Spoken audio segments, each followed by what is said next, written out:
Well, I started work when I left school at the age of 15. I was bound apprentice for my father, but I often used to go to work with him at weekends as a schoolboy. Mum would often get rid of me by taking Papa's lunch or so, and I'd spend Saturday and Saturday night there, quite an adventure for me, and come back Sunday morning. Amazing. So that was my first experience. So I learned to row, and I learned a bit about the shearing of barges, and that is to get them to move sideways through the tidal water, in much the same way that a kite held at an angle to an airflow can be made to advance towards the wind and overcome the force of gravity on the horizontal plane. Barges can be moved in the same way. The art of shearing is knowing exactly when to let go, and then having let go, you carry your way. It takes time for 250 tons of cargo in a barge. It takes time to slow down, and if you're pointing in the right direction, then you arrive at your destination. A licensed waterman was the man who was licensed to carry fare-paying passengers. Before 1514, when we really began, there was no licensing and no control, and many people were drowned as a result of being carried by men who applied for hire, and there was no control at all. And Henry VIII in 1514 decided it's time to have these men licensed. Each man was issued with a large plate worn on the upper arm with his number on it, and there were sort of beadles who would watch over everyone, making sure they did the right thing. And if you broke the rules with regard to proper payments and proper behaviour, your number would be taken and reported to the Waterman's Company, and you would suffer punishment of some kind. I was Bargemaster to Her Majesty the Queen from 1978 to 1990, 12 years.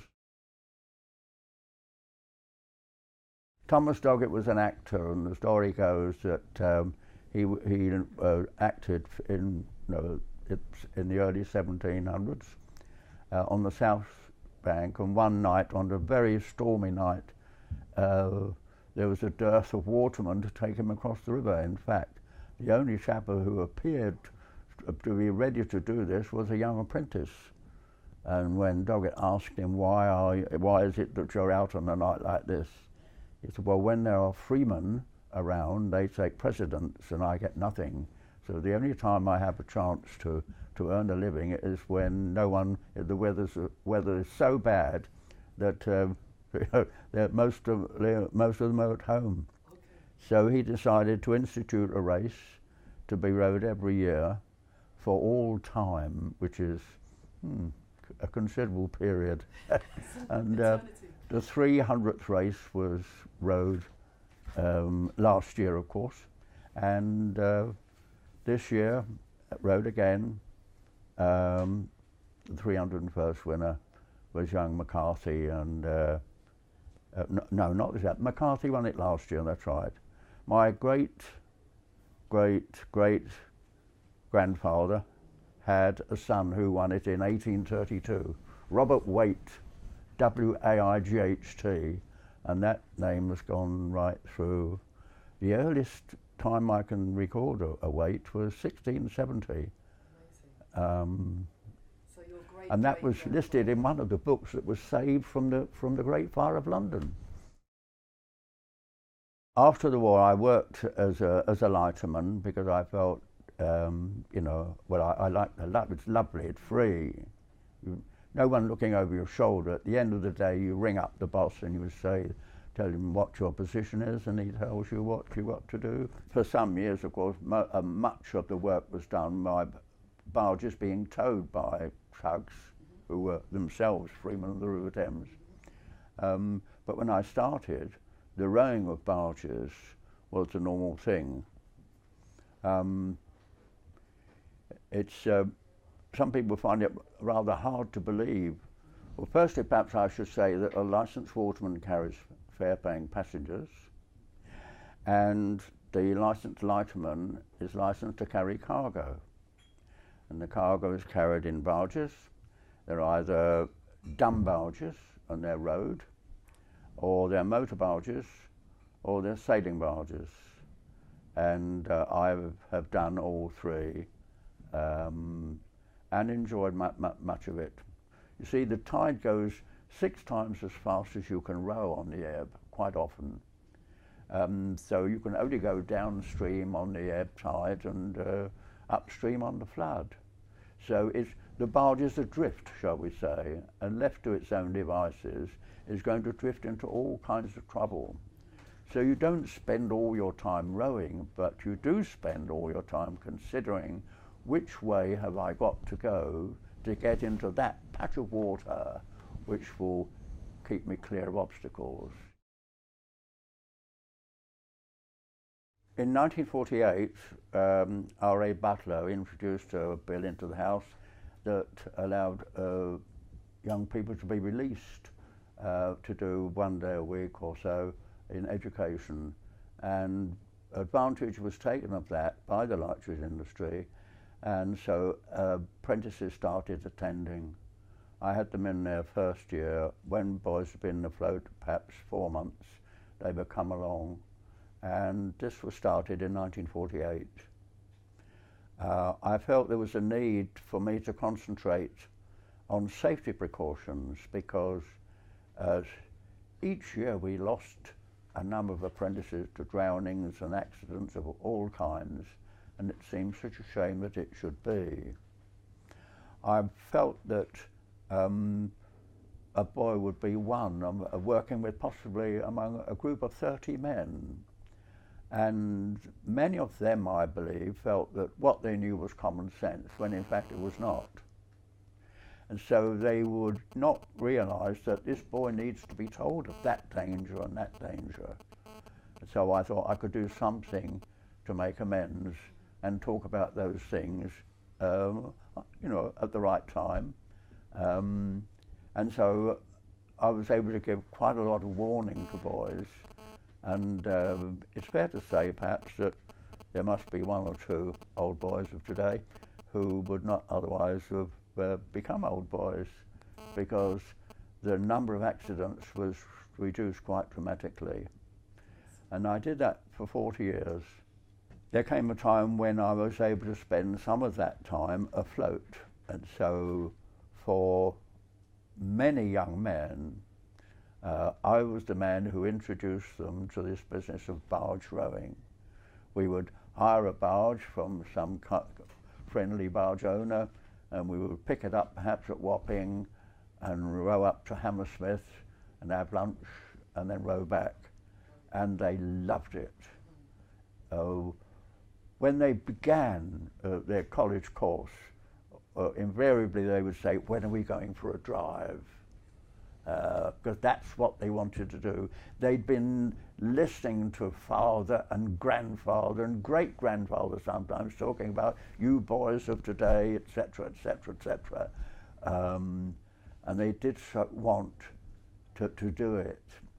And what I enjoyed most, perhaps, was saying, "Righto, Jonesy, you're next. You're going to take us through the next 2 bridges." And I would sit there looking over the side of the barge, pretending I wasn't taking any notice, and he would then order his friends and take command. And you could imagine going home, "Mr. Hunt allowed me to take her through Vauxhall and Lambeth." Great joy, you know. In other words, I've now joined the club, and don't go on about rowing barges because I've done it. Great. So it was very, very popular. Yes, there was a reef of rock about 100 yards, shall we say, downstream from the current London Bridge. And it was on that reef that the old London Bridge was built, the Roman one, and then the one that lasted, well, some 500 years. It had 19 arches, and quite a lot of damage was done to the bridge, so much so, in fact, that the battlements were protected by a woodwork all around, and that reduced the width of the arches to such an extent that it was like a weir. Well, yes, of course, the tidal nature of our work has it decides, you know, what, when, and how you do things, and so to the school lever, it was so important. Say, well, strong northwesterly gales with low barometric pressure can push a tide up 3 feet higher than predicted in the tide tables. That's just one of 25. I'm not going to go through the rest.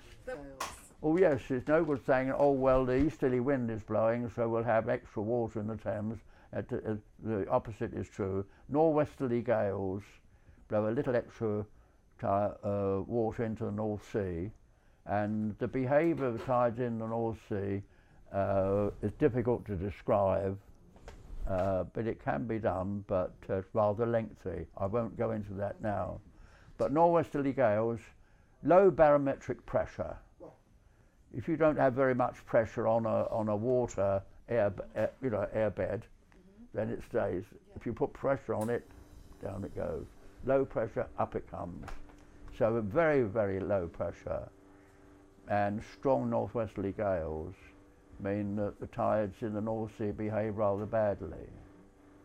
Fortunately today, there's sort of a consensus of information. All the nations, you know, Germany and the Netherlands and Belgium and France and Britain, we confer together and say, it looks, we had a record tide here, and you're likely to get it in 3 hours' time.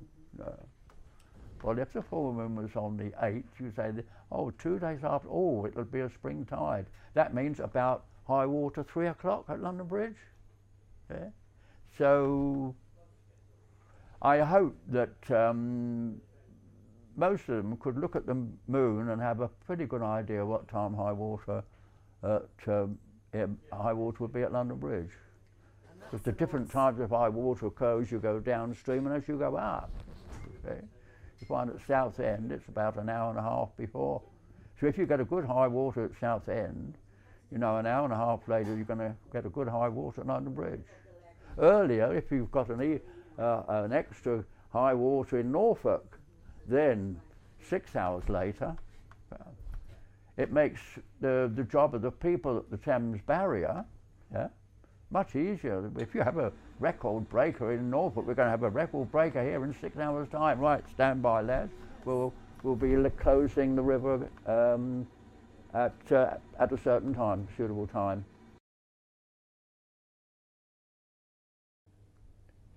Yes, there was a reef of rock about 100 yards, shall we say, downstream from the current London Bridge.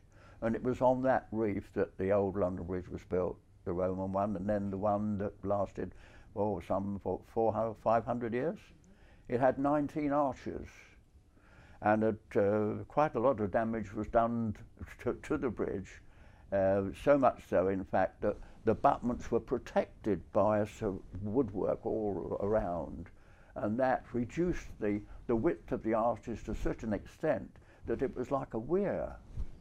In the early 1800s, it was decided that something would have to be done to take the old bridge down and to build a new one, because 2 hours after high water, it was quite common on a spring tide for the water on the upstream side to be 6 foot higher than on the downstream side. A Rhino barge was a special kind of invasion barge which had been produced as a result of problems in the Mediterranean. What they found was that what was needed was a shallow vessel to go into places where there was a very gradual approach to the beach.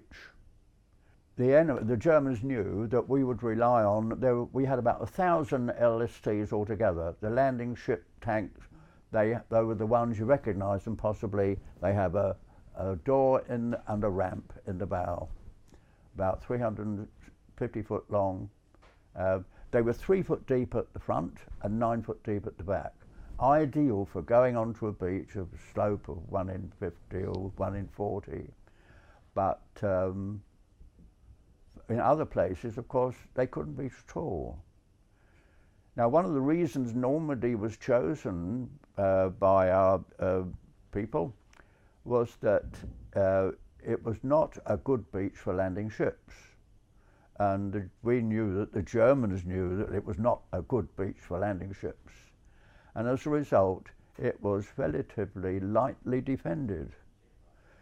The good beaches, which had a slope of 1 in 30, they were all very heavily defended, and I dread to think what would have happened if we tried to land there. Well, we manned the craft, but the decisions, the important decisions had been made that we would go where the Germans believed we would not, because Normandy really was lightly defended, because it had, the approach to the beach had a slope of 1 in 300. And the beach itself, a slope of about 1 in 30, 1 in 40, meant that the only time we could possibly go to Normandy and land with landing ships and get rid of our cargo straight away would be on a brief 2 or 3 hours around high water springs. At high water nips, it would be no good going. At any other time than high water springs, an LST would be approaching the beach, would run aground on what we called the flats, the approach, with 9 foot of water at the back and 8 foot at the front. They would have to sit there, sitting ducks, and wait an hour and a half or so for the water to drop before they could discharge their cargo. You can't get rid of vehicles in 8 foot of water. You know. So it was decided that that's where we would go, and that the last mile would be done by shallow craft. They were called the ferry fleet. Now, the smallest of the ferry fleet was the LCM, Landing Craft Mechanized. They could carry 1 lorry. Now, the Rhino ferries were huge floating platforms, 180 feet long, 42 foot wide, and only 5 foot from bottom to top. They were made up of 180 separate steel boxes. Each box measured 5 feet by 5 feet per 7. They were joined together to form this floating platform, 2 engines at the back and a ramp at the front. So we, when loaded with vehicles, or for ambulances, for instance, we could carry 40 ambulances in one trip. That was half an LSD's load. They were that size and that shape, so that 2 runs we could empty an LSD. The night before D-Day, we were in the Solent, and we left towed by an LSD. Each one of my Rhinos, I had 15 altogether. Each one was towed by the LSD on its stern anchor wire, towed across the channel, and then on D-Day morning, as we approached the beach, there came a time when a mile offshore, 1.5 miles perhaps, we came to a stop. We would be put aboard the Rhino. The ship would put his stern anchor on his anchor wire, and then the 2 vessels would join up together. This had been practiced in exercises at Hailing Island and other places, so we had a pretty good idea what was required. The only difference between the exercises and the real thing was the weather was atrocious, and often our gear just carried away and we had to improvise. When wires and tackles broke, then we had to sort of chain ourselves to the ship, and that was done. So we would load up, take half the LSD's load, run into the beach and get rid of them as quickly as possible. Now, the Germans, when Rommel was put in charge of the Atlantic Wall just 12 months earlier, he arrived and said, "Why isn't this beach defended?" And they said, "Well, they won't come here because," and he said, "They will come here where we least expect it." And he said, if they can only come at high water, then 70,000 pit props, posts, strong posts, would be put into the beach just before the beach proper, just near high water time. Three of my rhinos, which of course were unsinkable, actually sat on mines. Those teller mines which had been fixed to the top of those pit props in the preceding months. Some of them had come adrift, got into the sand and had been washed all over the place. Not possible to tell where they might be. And I happened to be on a rhino with Sergeant Major Arthur Newcomb. We'd been boat boys together. We'd been 15-year-old apprentices. And there we happened to be on the rhino when she sat on the mine. And fortunately, it went off in the middle and there was no one there and no casualties at all. Big dark green smoke came up, and when we got up off the deck, a quick body count meant that we were all there. Large hole in the middle. They just carried on with the hole in the middle.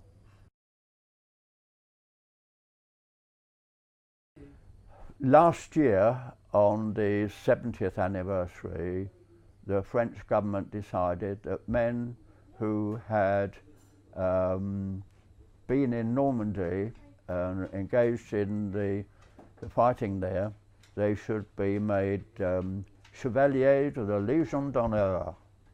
And quite a number, we have been waiting for it. And on Saturday, just 3 days ago, my medal arrived, and I was very, very pleased.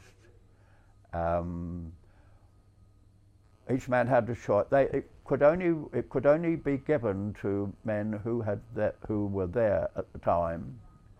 It was not to be awarded posthumously, so that one's family or children could not claim. So I've made every effort to discover if there's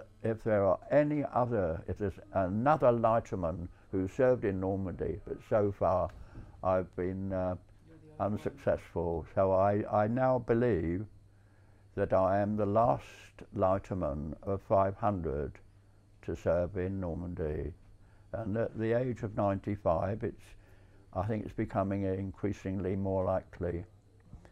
So I've decided that it would not be delivered to me by the local ambassador's representative, but it would be presented to me by the Waterman's Company, and I've been made a guest at lunch at the end of the month, and that'll be a very special occasion because I will be there on that day representing the 500 who were not. There were 64 rhinos altogether, American and British, and in 4 months they put ashore 93,000 units, that's tanks, guns and vehicles, and 440,000 tons, nearly 500,000 tons of military stores. Now the Germans ran out of materials with which to wage war. They ran out of fuel. The Air Force had so much to do with that. Half our bomber crews never came home. They knocked out the factories, making the ball bearings and the armaments. And so the defenders of the Dutch cities and eventually the German cities ran out of material. So the Rhinos had that very useful role and they played it well. I'm so proud of my 120 men who manned the Rhinos. But of course when the war moved on to Antwerp and Mulby Harbour became less important, they wanted a shorter run, my company moved up to Belgium, and I was told that someone in War Office had discovered more men were drowned on D-Day than were shot.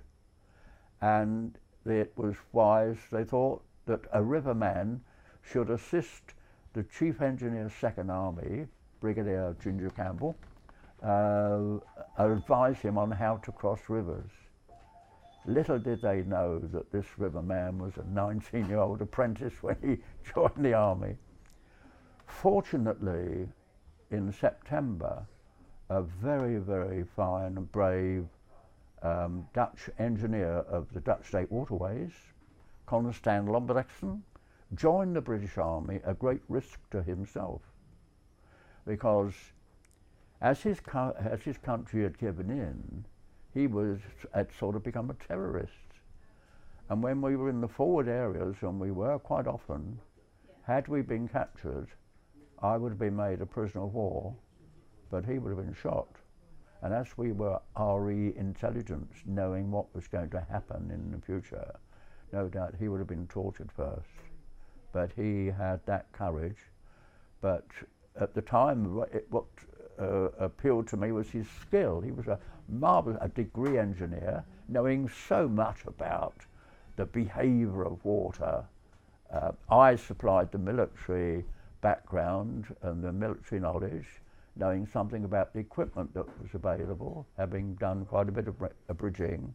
And so together we were responsible for what is laughingly called the opposed crossing of water obstacles. Armoured divisions in the opposed crossing of water obstacles. In October, I was in the city of Sertogenbosch, because Constant Lombardexen told the brigadier that in 1940, all the very, very good maps had been hidden from the Germans, the maps which had the spot heights, such important information for us to know the height of everything when you're in the water level business. And so I had the job of going there to find someone who would take me to these hidden maps. And so I eventually, at the end of the day, was able to lay them in front of Constant and say, well, and he was so delighted. Months later, when it was planned to cross the River Maas at a place called Gennep, there was snow everywhere.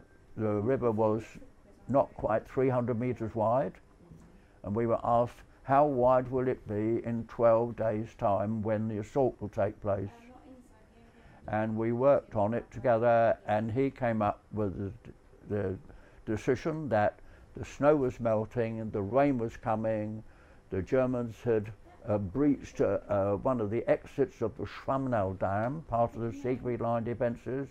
That flood water would go into the River Roer, which eventually, 3 days later, would arrive at Gennep, and the river would overflow its summer banks from dike to dike. But more importantly, there would be enough water to float pontoons.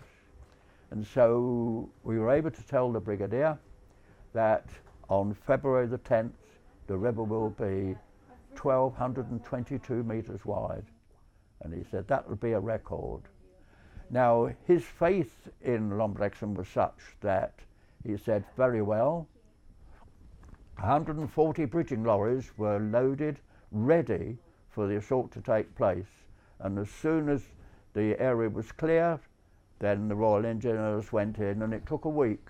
And indeed, the river was, from dike to dike, enough water to float pontoons. It was decided it would cross exactly where a ferry had existed. And so that when eventually this bridge settled down onto the grass, except for the middle bit, those pontoons could be taken up towards the Rhine for us to use for the bridging of the Rhine at Xanten. So it's a very successful job. Normally, floating bridges do not have a name, but the brigadier always referred to it as Lombardexen Bridge. I've managed to get some Dutch people who do appreciate their gratitude is quite enormous.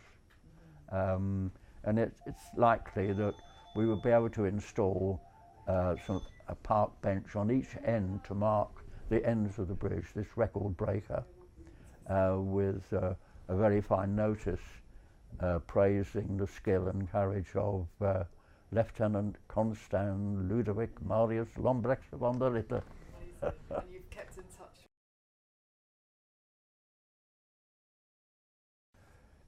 Normally, floating bridges do not have a name, but the brigadier always referred to it as Lombardexen Bridge. I've managed to get some Dutch people who do appreciate their gratitude is quite enormous. And it's likely that we will be able to install a park bench on each end to mark the ends of the bridge, this record breaker, with a very fine notice praising the skill and courage of Lieutenant Constant Ludovic Marius Lombrecht von der Ritter. And you've kept in touch with his family? Yes, I was with his daughter on, well, just before Sergamos Liberation Day. It was the 27th of October, and we spent a lovely 4 hours together chatting about Papa on the 25th. Very special occasion. Yeah. Lovely Annalise Lombrecht Ornstein. Yeah. Documents must not fall into enemy hands, that's right. So if you know any enemy, don't let them know. Operations, military training pamphlet number 23, part 8, infantry and armoured divisions in the opposed crossing of a water obstacle, 1942. This pamphlet supersedes the 1940 edition. Yeah. Normally, floating bridges do not have a name, but the Brigadier always referred to it as Lombrechtse Bridge. I've managed to get some Dutch people who do appreciate their gratitude is quite enormous. And it's likely that we will be able to install a park bench on each end to mark the ends of the bridge, this record breaker, with a very fine notice praising the skill and courage of Lieutenant Constant Ludovic Marius Lombrecht von der Ritter. And you've kept in touch with? Yes, if I can read it quick. This document must not fall into enemy hands, that's right. So if you know any enemy, don't let them know. Operations, military training pamphlet number 23, part 8, infantry and armoured divisions in the opposed crossing of a water obstacle, 1942. This pamphlet supersedes the 1940 edition. Yeah. For reconnaissance and infantry assault, for Bren carriers, trucks, 1300, methods of crossing, recovery, replacement of bridging equipment. So many things to think about. That kept us busy. Very few days did we finish before midnight. The Brigadier would sometimes come to and say, "Gentlemen, perhaps we have had enough this evening," and then we'd go. Yeah, wonderful man. He eventually finished up in charge of the Royal Hospital Chelsea as General Campbell. Yeah.